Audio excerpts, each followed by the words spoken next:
Hi అండి. చూడండి, blouse ఒకవేళ షోల్డర్ కనుక జారుతూ ఉంటే దానికి కారణం హ్యాండ్స్ కూడా కావచ్చు. ఒకవేళ హ్యాండ్స్ కుదరకపోతే కూడా బ్లౌజ్ అనేది షోల్డర్ మించి లాగినట్టుగా జారుతూ ఉంటుందన్నమాట.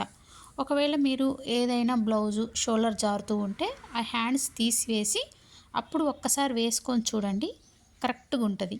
ఒకవేళ అప్పుడు కూడా జారితే షోల్డరు హ్యాండ్స్ వల్ల కాదు అని మనం అనుకోవచ్చు. కానీ హ్యాండ్స్ కుదరకపోతే కూడా షోల్డర్ అనేది జారుతూ ఉంటుంది. ఇక్కడ నేను hand cutting perfect hand cutting అంటే ఎలా చేయాలో ఒకసారి చూపిస్తా చూడండి.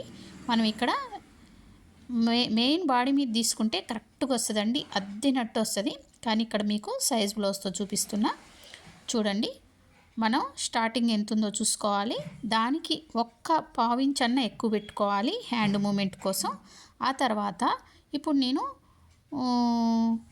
కుట్టింది కొలిచిన, ఓకేనా, కుట్టింది చూసుకున్నాం మనం. కానీ అలా కాకుండా ఇది చూడండి, బాడీ మెజర్మెంట్స్ లాగా రావాలి అంటే ఈ లోపల కుట్టకు ముందే మనం కటింగ్ చేసింది ఉంటుంది కదా, దాన్ని మీరు ఇలా కొలుచుకోండి, ఓకేనా. దాన్ని ఇలా కొలుచుకొని అది ఎంత వస్తుందో చూసుకొని దాన్ని మనము ఇక్కడ క్రాస్లో తీసుకోవాలన్నమాట. ఇంకోటి బ్లౌజ్ యొక్క సెంటర్ పార్ట్లో నేను స్టార్టింగ్ తీసుకున్న ఇక్కడ మీకు చెప్పడం మర్చిపోయినా, సెంటర్ పార్ట్లో ఒకసారి కనుక మెజర్ చేసుకొని అది ఎంత వస్తుందో అది చూసుకొని మనం లూజ్ అనేది డబ్బా అనేది కొట్టుకోవాలి. ఆ తర్వాత ఇలా క్రాస్లో పెట్టి టేప్ని ఎక్కడి వరకు వస్తుందో మనకు కావాల్సిన చంక రౌండ్ ఎక్కడికి వస్తుందో అక్కడికి మీరు ఒక లైన్ వేయాలి. అప్పుడు మీకు ఎంత కరెక్ట్గా వస్తుంది అంటే హ్యాండ్ అంత కరెక్ట్గా వస్తుంది. ఇంకా మీకు కొంచెం ఈజీ చేసి చెప్పిన నేను. ఇంకా ముందు కొంచెం పెద్ద వీడియోలో, షార్ట్ వీడియోస్ కదా, ఎక్కువసేపు చెప్పడానికి సరిపోవట్లేదండి వీడియో లెంత్ అనేది.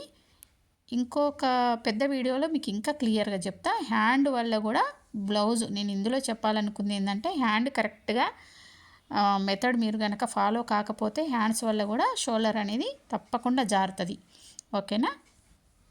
ఎవరైనా కొత్త వాళ్ళు చూస్తే ఫాలో అవ్వండి, తప్పకుండా కరెక్ట్ కటింగ్ అనేది నేర్చుకోండి. Thank you.